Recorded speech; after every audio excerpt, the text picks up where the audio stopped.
Welcome, everyone. I'm going to be brief in terms of just laying out a frame or a context for the presentations. I think the more interesting issues will emerge in terms of the case studies when we get into those. So this piece of work falls under a 5-year program on the circular economy that's been facilitated by the United Nations Development Programme, working in partnership with the South African government. Simone Smit, who's joined us, just to acknowledge her leadership of this process and to indicate that Simone will talk a little bit more about the possibilities from this research once the presentations have been made in the discussion. So the project essentially focused, in the context of the circular economy, focused on this issue of food loss and food waste, something that very quickly, very readily comes to sort of the lips in terms of what it is. But the study really revealed the complexity of circularity, particularly around food, and just how challenging it is to not only define what food loss and food waste is, but indeed also to quantify it. There are incredible opportunities in terms of being able to work with this incredible resource, not only in terms of the creation of jobs and livelihoods, but indeed to address questions of food and nutrition security as well.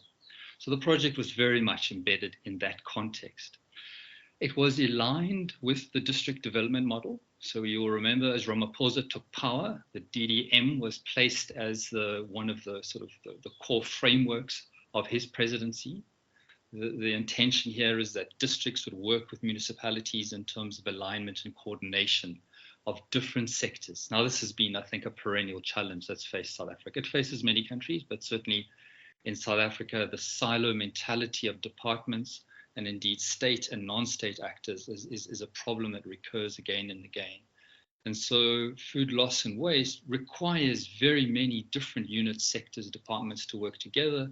And therefore, it was also intended to support the district development model in terms of practical solutions to work, as I said, with this resource.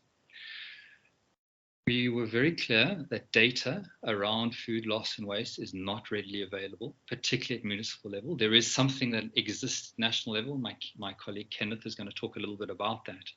But when it comes down, when we bear it down to the municipal level, it becomes very, very difficult to actually gauge it. And so the project was also trying to innovate in terms of a way of rapidly assessing what exists in terms of that opportunity.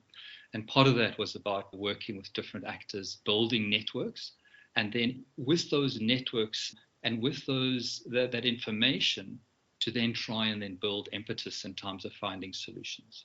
So we're trying to not only understand food loss and waste streams, but then also the capacity of different actors, in particular municipalities, to be able to act on it.